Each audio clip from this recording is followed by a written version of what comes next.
Hi friends, എല്ലാവർക്കും PSC winning ഷോട്ട്സിൻ്റെ പുതിയൊരു ക്ലാസ്സിലേക്ക് സ്വാഗതം. നമ്മൾ ഈ ക്ലാസ്സിൽ നോക്കാൻ പോകുന്നത് ക്വസ്റ്റ്യൻ പേപ്പർ കാറ്റഗറി 172/2023 ആ കാറ്റഗറിയുള്ള ഒരു LGS എക്സാമിൻ്റെ ചോദ്യ പേപ്പറാണ്. ഒന്നാമത്തെ ചോദ്യം: മേൽക്കൂര മഴവെള്ള സംഭരണം നിർബന്ധമാക്കിയ ഇന്ത്യയിലെ ആദ്യ സംസ്ഥാനം തമിഴ്നാടാണ്. Option C Tamil Nadu. രണ്ടാമത്തെ ചോദ്യം: ഇന്ത്യൻ നാഷണൽ കോൺഗ്രസിനുള്ളിൽ സ്വരാജ് പാർട്ടി രൂപീകരിക്കാൻ നേതൃത്വം കൊടുത്തത് ആരെല്ലാമായിരുന്നു? ഓപ്ഷൻ എ ആണ് CR Das, Motilal Nehru. Option A ആണ് CR ദാസ്, മോത്തിലാൽ നെഹ്റു. മൂന്നാമത്തെ ചോദ്യം നോക്കാം: ഇന്ത്യയിൽ നടന്ന കർണാട്ടിക് യുദ്ധങ്ങളിൽ പങ്കാളികളായത് ഇവയിൽ ഏത് രാജ്യങ്ങളായിരുന്നു? ഇംഗ്ലണ്ടും ഫ്രാൻസുമാണ് കേട്ടോ. കർണാട്ടിക് യുദ്ധം ഇംഗ്ലണ്ടും ഫ്രാൻസുമായിരുന്നു. ഓപ്ഷൻ സി ആണ് ആൻസർ. നാലാമത്തെ ചോദ്യം: താഴെ കൊടുത്തിരിക്കുന്നവയിൽ ഉപദ്വീപീയ നദികളിൽ ഉൾപ്പെടാത്ത നദി ഏത്? ഗംഗയാണ്. Option B Ganga. അഞ്ചാമത്തെ ചോദ്യം: ആന്ധ്രാപ്രദേശിലെ ബോറ ഗുഹകൾ താഴെ കൊടുത്തിരിക്കുന്നവയിൽ ഏതുമായി ബന്ധപ്പെട്ടതാണ്? ചുണ്ണാമ്പുകല്ല് കേട്ടോ. ഓപ്ഷൻ സി ചുണ്ണാമ്പുകല്ല്. ആറാമത്തെ ചോദ്യം: ഗാന്ധിജി പങ്കെടുത്ത വട്ടമേശ സമ്മേളനവുമായി ബന്ധപ്പെട്ട് താഴെ കൊടുത്തിരിക്കുന്ന പ്രസ്താവനകളിൽ ശരിയായത് ഏത്? 1, 3 സമ്മേളനങ്ങൾ പങ്കെടുത്തു, 1, 2 സമ്മേളനങ്ങൾ പങ്കെടുത്തു, രണ്ടാമത്തെ സമ്മേളനത്തിൽ മാത്രം പങ്കെടുത്തു, എല്ലാ സമ്മേളനങ്ങളും പങ്കെടുത്തു. ഇതിൽ ഓപ്ഷൻ സി ആണ്, രണ്ടാമത്തെ സമ്മേളനത്തിൽ മാത്രം പങ്കെടുത്തു കേട്ടോ. ആറാമത്തെ ആൻസർ ഓപ്ഷൻ സി ആണ്. ഏഴാമത്തെ ചോദ്യം: ഉഷ്ണകാലത്ത് പശ്ചിമ ബംഗാളിൽ അനുഭവപ്പെടാറുള്ള ഇടിമിന്നലോടുകൂടിയ മഴ ഏതു പേരിലാണ് അറിയപ്പെടുന്നത്? കാൽ ബൈശാഖി കേട്ടോ. ഓപ്ഷൻ എ കാൽ ബൈശാഖി. എട്ടാമത്തെ ചോദ്യം: കേന്ദ്ര വിജിലൻസ് കമ്മീഷൻ നിലവിൽ വന്ന വർഷം 1964. Option A 1964. അടുത്ത ചോദ്യം: എത്രാമത്തെ ഭരണഘടനാ ഭേദഗതിയിലൂടെയാണ് ഇന്ത്യയിൽ വോട്ടിംഗ് പ്രായം 21 നിന്ന് 18 കുറച്ചത്? ഓപ്ഷൻ എ ആണ് 61 ഭേദഗതിയുടെ. ഓപ്ഷൻ എ 61 ഭേദഗതി. പത്താമത്തെ ചോദ്യം: താഴെ കൊടുത്തിട്ടുള്ള ഏത് ഏജൻസിയുടെ പുതിയ രൂപമാണ് നീതി ആയോഗ് സംവിധാനം? Planning commission. ഇത് സ്ഥിരം ചോദ്യമാണ്, ഓർത്തിരിക്കുക, പ്ലാനിംഗ് കമ്മീഷൻ. 11ാമത്തെ ചോദ്യം നോക്കാം: ഇന്ത്യയിൽ ഭരണഘടനയുടെ മൗലികാവകാശങ്ങളിൽ ഏതിലാണ് ബാലവേലയ്ക്കെതിരെയുള്ള നടപടിക്രമങ്ങൾ ഉൾക്കൊള്ളിച്ചിട്ടുള്ളത്? ഇന്ത്യയിൽ ഭരണഘടനയുടെ മൗലികാവകാശങ്ങളിൽ ഏതിലാണ് ബാലവേലയ്ക്കെതിരായുള്ള നടപടിക്രമങ്ങൾ ഉൾക്കൊള്ളിച്ചിട്ടുള്ളത്? ചൂഷണത്തിനെതിരെയുള്ള അവകാശം കേട്ടോ. ഓപ്ഷൻ സി ആണ് ചൂഷണത്തിനെതിരെയുള്ള അവകാശം. 12ാമത്തെ ചോദ്യം നോക്കാം: ഇന്ത്യയിൽ ദേശീയ ഉപഭോക്തൃ ദിനമായി ആചരിക്കുന്നത് എന്നാണ്? ഡിസംബർ 24 കേട്ടോ. ഓപ്ഷൻ എ ഡിസംബർ 24 ആണ്. 13ാമത്തെ ചോദ്യം: ചൈൽഡ് ലൈനുമായി ബന്ധപ്പെട്ട പരാതികൾ സമർപ്പിക്കാനുള്ള ടോൾ ഫ്രീ നമ്പർ താഴെ പറയുന്നവയിൽ ഏതാണ്? 1098 കേട്ടോ. ഓപ്ഷൻ ബി 1098 ആണ്.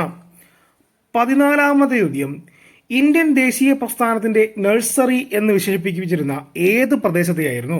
ബംഗാൾ കേട്ടോ. ബംഗാൾ. ഇന്ത്യൻ ദേശീയ പ്രസ്ഥാനത്തിന്റെ നഴ്സറി എന്ന് വിശേഷിപ്പിച്ചിരുന്നത് ഏത് പ്രദേശത്തെയായിരുന്നു? ബംഗാൾ. Option B Bengal.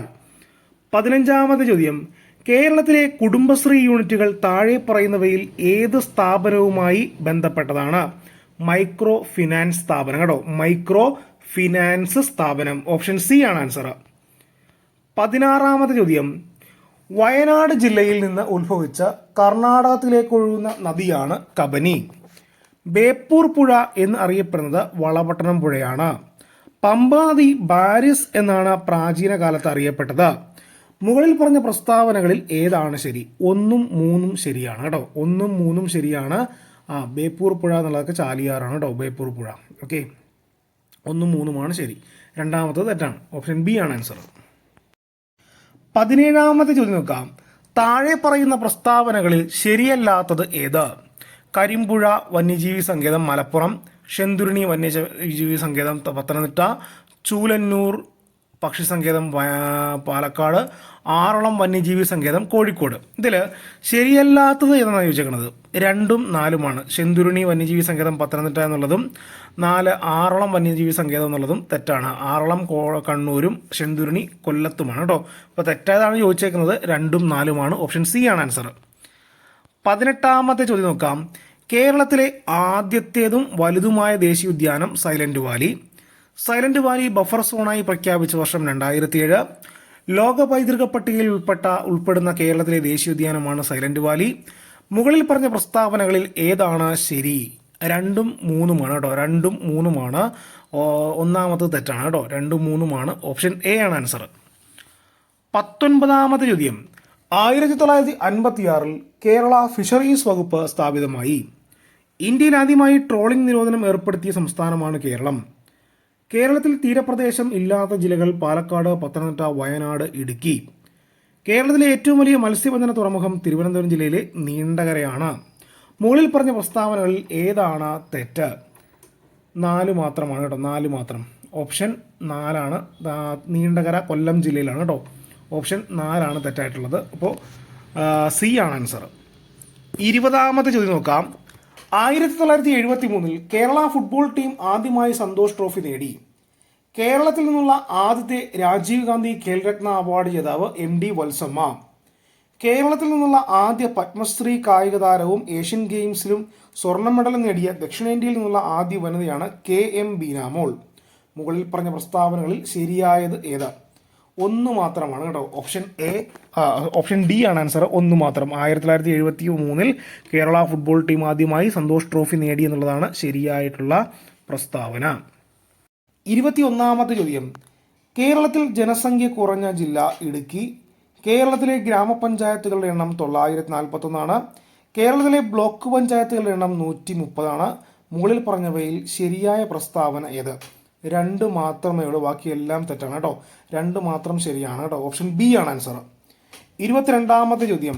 കേരളത്തിലെ ആദ്യ ജലവൈദ്യുത പദ്ധതി ഇടുക്കി ജലവൈദ്യുത പദ്ധതി. 1957 KSEB നിലവിൽ വന്നു. 2000 KSEBL നിലവിൽ വന്നു. Brahmapuram diesel power plant 1997-98 commission ചെയ്തു. മുകളിൽ പറഞ്ഞ പ്രസ്താവനയിൽ തെറ്റേത്? 1ഉം 2ഉം തെറ്റാണ് കേട്ടോ. 1ഉം 2ഉം തെറ്റാണ് കേട്ടോ. 1ഉം 2ഉം തെറ്റ് കേട്ടോ. ഓപ്ഷൻ എ ആണ് ആൻസർ. 23ാമത്തെ ചോദ്യം. ഭരണഘടനയുടെ 243ാം അനുച്ഛേദത്തിൽ സംസ്ഥാന തെരഞ്ഞെടുപ്പ് കമ്മീഷനെ കുറിച്ച് പരാമർശിക്കുന്നു. സംസ്ഥാന തെരഞ്ഞെടുപ്പ് കമ്മീഷൻ നിലവിൽ വന്നത് 1956ലാണ്. സംസ്ഥാന തെരഞ്ഞെടുപ്പ് കമ്മീഷണർ ആന്റണി ഡൊമിനിക് ആണ്. ഇതിൽ ഇപ്പോഴത്തെ നിലവിലെ സാഹചര്യം അനുസരിച്ച് 3ഉം തെറ്റാണ്. അന്ന് ആന്റണി ഡൊമിനിക് ആയിരുന്നു. ഇന്ന് A ഷാജഹാനാണ് കേട്ടോ തെരഞ്ഞെടുപ്പ് കമ്മീഷണർ. അപ്പോൾ ഇവിടെ കറക്റ്റായിട്ടുള്ള ആൻസർ എന്ന് പറഞ്ഞാൽ 2ഉം 3ഉം ഈ കൊടുത്തേക്കുന്ന വെച്ചിട്ട് 2ഉം 3ഉമാണ് തെറ്റായ പ്രസ്താവനകൾ എന്നുള്ളത് കേട്ടോ. അന്നത്തെ ആ എക്സാം നടന്ന സമയത്ത് 2ഉം 3ഉമാണ് തെറ്റായ പ്രസ്താവനകൾ. 24ാമത്തെ ചോദ്യം. 1986ലാണ് കേരള സർക്കാർ വിനോദസഞ്ചാരം ഒരു വ്യവസായമായി പ്രഖ്യാപിച്ചത്. കേരളത്തിലേക്ക് ഏറ്റവും കൂടുതൽ വിനോദസഞ്ചാരികളെ സംഭാവന ചെയ്യുന്ന രാജ്യം ഫ്രാൻസ്. ആഭ്യന്തര വിനോദസഞ്ചാരികളുടെ എണ്ണത്തിൽ മുന്നിൽ നിൽക്കുന്ന ജില്ലകൾ കോഴിക്കോട്, എറണാകുളം. മുകളിൽ പറഞ്ഞതിൽ തെറ്റായ പ്രസ്താവന ഏത്? 2ഉം 3ഉമാണ് തെറ്റായ പ്രസ്താവന കേട്ടോ. 2ഉം 3ഉം തെറ്റായ പ്രസ്താവനകളാണ്. 1 ശരിയാണ്. 25ാമത്തെ ചോദ്യം. 1967 അമ്പലപ്പുഴയിൽ കുഞ്ചൻ നമ്പ്യാർ സ്മാരകം സ്ഥാപിതമായി. കേരള ഭാഷാ ഇൻസ്റ്റിറ്റ്യൂട്ടിന്റെ മുഖപത്രം വിജ്ഞാന കൈരളി. മോയിൻകുട്ടി വൈദ്യർ സ്മാരകം കൊണ്ടോട്ടിയിൽ സ്ഥാപിതമായി. മുണ്ടശ്ശേരി സ്മാരകം തൃശൂർ ജില്ലയിലെ ഇരിങ്ങാലക്കുടയിൽ സ്ഥാപിതമായി. മുകളിൽ പറഞ്ഞവയിൽ തെറ്റായ പ്രസ്താവന ഏത്? 4 മാത്രമാണ് തെറ്റായ പ്രസ്താവന. ബാക്കിയെല്ലാം ശരിയാണ്. അപ്പോൾ തെറ്റാണ് നമ്മൾ പറയാൻ പറഞ്ഞേക്കുന്നത്. ഓപ്ഷൻ സി ആണ് ആൻസർ. 4 മാത്രം. ഈ LGS പരീക്ഷയ്ക്ക് അത്യാവശ്യം പ്രസ്താവന ചോദ്യങ്ങളുടെ ഒരു ഘോഷയാത്ര തന്നെയാണ് വന്നത് കേട്ടോ. അപ്പോൾ 26ാമത്തെ ചോദ്യം. കുളച്ചൽ യുദ്ധം, കർണാട്ടിക് യുദ്ധങ്ങൾ, കുഞ്ഞാലിമരക്കാരുടെ പോരാട്ടങ്ങൾ, ആറ്റിങ്ങൽ കലാപം. മുകളിൽ പറഞ്ഞവയിൽ ബ്രിട്ടീഷുകാർക്കെതിരെ നടന്ന കലാപങ്ങൾ ഏവ? 4 മാത്രമേ ഉള്ളൂ കേട്ടോ. ആറ്റിങ്ങൽ കലാപം. ഓപ്ഷൻ ഡി ആണ് ആൻസർ. 27ാമത്തെ ചോദ്യം. 1921 ഒറ്റപ്പാലത്ത് വെച്ച് 1ാം കേരള സംസ്ഥാന രാഷ്ട്രീയ സമ്മേളനം നടന്നു.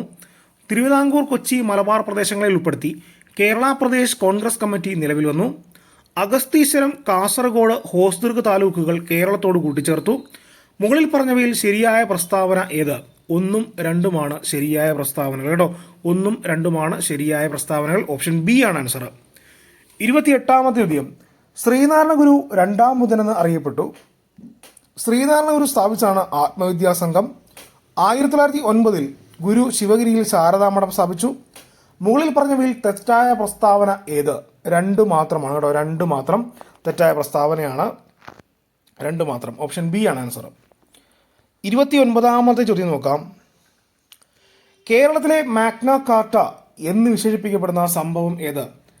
കേരളത്തിൻ്റെ മാഗ്ന കാർട്ട എന്ന് വിശേഷിപ്പിക്കപ്പെടുന്ന സംഭവം ക്ഷേത്രപ്രവേശന വിളംബരമാണ്. ഓപ്ഷൻ സി ആണ് ആൻസർ. 30ാമത്തെ ചോദ്യം. VT ഭട്ടതിരിപ്പാടിൻ്റെ നാടകം അടുക്കളയിൽ നിന്നും അരങ്ങത്തേക്ക് പുറത്തിറങ്ങി. വക്കം അബ്ദുൽ ഖാദർ മൗലവിയുടെ ഉടമസ്ഥതയിലുള്ള സ്വദേശാഭിമാനി പത്രം നിലവിൽ വന്നു. ചാവറ കുര്യാക്കോസ് അച്ഛൻ്റെ നേതൃത്വത്തിൽ കത്തോലിക്ക സംസ്കൃത സ്കൂൾ ആരംഭിച്ചു. മലയാളി മെമ്മോറിയൽ എന്ന മെമ്മോറാണ്ടം തിരുവിതാംകൂർ രാജാവിന് സമർപ്പിച്ചത്. മുകളിൽ പറഞ്ഞ പ്രസ്താവനകൾ കാലക്രമത്തിൽ രേഖപ്പെടുത്തുക. ഇത് മൂന്നാമത്തത് ആദ്യം വരും, നാലാമത്തത് അടുത്തത്, രണ്ടാമത്തത് അത് കഴിഞ്ഞിട്ട് ഏറ്റവും ലാസ്റ്റ് ഒന്ന് VT ഭട്ടതിരിപ്പാടിൻ്റെത്. ഓപ്ഷൻ സി ആണ് കറക്റ്റ് ആയിട്ടുള്ള ആൻസർ ആയിട്ട്. ഓപ്ഷൻ സി ആണ് കറക്റ്റ് ആയിട്ടുള്ള ആൻസർ ആയിട്ട് വരുന്നത്. 31ാമത്തെ ചോദ്യം. ശരിയായ കാഴ്ച ലഭിക്കുന്നതിനായി ഒരാൾ കോൺകേവ് ലെൻസുള്ള കണ്ണട ധരിക്കുന്നു. കണ്ണട ഇല്ലാതെ അയാളുടെ കണ്ണിൽ പ്രതിബിംബം രൂപപ്പെടുന്നത് എവിടെയായിരിക്കും? റെറ്റിനയ്ക്ക് മുൻപിലാണ്. ഓപ്ഷൻ ഡി റെറ്റിനയ്ക്ക് മുൻപിൽ. 32ാമത്തെ ചോദ്യം. താഴെ തന്നിരിക്കുന്നവയിൽ ആൻറ്റിബോഡി ഉൽപാദനവുമായി ബന്ധപ്പെട്ട രക്തകോശം ഏതാണ്? ലിംഫോസൈറ്റ് ആണ്. Option B lymphocyte. 33ാമത്തെ ചോദ്യം. ഒരു കാർഷിക വിളയിനമായ സൊണാലികയെ സംബന്ധിച്ച് ചുവടെ നൽകിയിരിക്കുന്നവയിൽ നിന്നും ശരിയായ പ്രസ്താവനകൾ തിരഞ്ഞെടുക്കുക. അത്യുൽപാദന ശേഷിയും കീടങ്ങളെ പ്രതിരോധിക്കാൻ കഴിവുമുള്ള നെല്ലിനമാണ്. അത്യുൽപാദന ശേഷിയും രോഗപ്രതിരോധ ശേഷിയുമുള്ള ഗോതമ്പിനമാണ്. അത്യുൽപാദന ശേഷിയും രോഗപ്രതിരോധ ശേഷിയും കീടങ്ങളെ പ്രതിരോധിക്കാൻ കഴിവുള്ള ഇനം ചോളമാണ്. ഇതിൽ പ്രസ്താവന രണ്ട് മാത്രമാണ് ശരി. അത്യുൽപാദന ശേഷിയും രോഗപ്രതിരോധ ശേഷിയുമുള്ള ഗോതമ്പിനമാണ് സൊണാലിക കേട്ടോ. ഓപ്ഷൻ എ ആണ് കറക്റ്റ് ആയിട്ടുള്ള ആൻസർ. 34ാമത്തെ ചോദ്യം നോക്കാം. താഴെ തന്നിരിക്കുന്നതിൽ ഏത് ജീവകത്തിന്റെ അപര്യാപ്തത കൊണ്ടാണ് മെഗലോപ്ലാസ്റ്റിക് അനീമിയ ഉണ്ടാകുന്നത്? സയനോകൊബാലുമിൻ കേട്ടോ. Option C സയനോകൊബാലുമിൻ. 35ാമത്തെ ചോദ്യം. ചില രോഗങ്ങളെയും അവയുടെ രോഗകാരികളെയുമാണ് ചുവടെ ജോഡികളായി നൽകിയിരിക്കുന്നത്. അവയിൽ നിന്നും ശരിയായ ജോഡികൾ ഏവ എന്ന് കണ്ടെത്തുക. ഇവിടെ എലിപ്പനി Leptospira, malaria Plasmodium, plague virus, ഡെങ്കിപ്പനി വൈറസ്. ഇതിൽ 1, 2, 4 ശരിയാണ്, മൂന്നാമത്തത് തെറ്റാണ് കേട്ടോ. 1, 2, 4 ശരിയാണ്. ഓപ്ഷൻ എ ആണ് കറക്റ്റ് ആയിട്ടുള്ള ആൻസർ ആയിട്ട് വരുന്നത്. 36ാമത്തെ ചോദ്യം. നീലിമ എന്നറിയപ്പെടുന്നത് താഴെ നൽകിയിരിക്കുന്നവയിൽ ഏത് കാർഷിക വിളയാണ്? വാട്ടരോഗത്തെ പ്രതിരോധിക്കാൻ ശേഷിയുള്ള സങ്കര ഇനം വഴുതനയാണ് കേട്ടോ. ഓപ്ഷൻ സി ആണ് വാട്ടരോഗത്തെ പ്രതിരോധിക്കാൻ ശേഷിയുള്ള സങ്കര ഇനം വഴുതന. 37ാമത്തെ ചോദ്യം. താഴെ നൽകിയിരിക്കുന്നവയിൽ നിന്നും ഓർഗൻ ഓഫ് കോർട്ടിയുമായി ബന്ധപ്പെട്ട ശരിയായ പ്രസ്താവനകൾ തിരഞ്ഞെടുക്കുക. ശരീരത്തുലന സന്തുലനാവസ്ഥ പാലിക്കാൻ കാരണമായ നാഡി ആവേഗങ്ങളെ സൃഷ്ടിക്കുന്നു. ബേസിലാർ സ്തരവും രോമകോശങ്ങളും ഉൾപ്പെട്ടത് ആന്തരകർണത്തിലെ വെസ്റ്റിബ്യൂളിൽ കാണപ്പെടുന്നു. കേൾവിക്ക് കാരണമായ നാഡി ആവേഗങ്ങളെ സൃഷ്ടിക്കുന്നു. പ്രസ്താവന 2ഉം 4ഉം ശരിയാണ് കേട്ടോ. പ്രസ്താവന 2ഉം 4ഉം ശരിയാണ്. അതാണ് ഓർഗൻ ഓഫ് കോർട്ടിയുമായി ബന്ധപ്പെട്ടത് കേട്ടോ. 38ാമത്തെ ചോദ്യം. താഴെ പറയുന്നവയിൽ തെറ്റായ ജോഡി ഏതെന്ന് കണ്ടെത്തുക. അകിടുവീക്കം വൈറസ് കേട്ടോ. ഓപ്ഷൻ ബി ആണ് അകിടുവീക്കം വൈറസ്. അതാണ് തെറ്റായ ജോഡിയായിട്ട് വരുന്നത്. 39ാമത്തെ ചോദ്യം. ജീവകം എയിൽ നിന്നും രൂപപ്പെടുന്നതും കണ്ണിന്റെ കാഴ്ചയിൽ നിർണായക പങ്കുവഹിക്കുന്നതുമായ പദാർത്ഥമാണ് റെറ്റിനാൽ. Option D retinal. ജീവകം എയിൽ നിന്നും രൂപപ്പെടുന്നതും കണ്ണിന്റെ കാഴ്ചയിൽ നിർണായക പങ്കുവഹിക്കുന്നതുമായ പദാർത്ഥമാണ് റെറ്റിനാൽ. ഓപ്ഷൻ ഡി ആണ്. 40ാമത്തെ ചോദ്യം. മനുഷ്യ ശരീരത്തിൽ ഏത് അന്തസ്രാവി ഗ്രന്ഥിയിൽ നിന്നാണ് എപ്പിനെഫ്രിൻ എന്ന ഹോർമോൺ ഉണ്ടാകുന്നത്? അഡ്രിനൽ ഗ്രന്ഥിയാണ്. Option C adrenal ഗ്രന്ഥിയാണ്.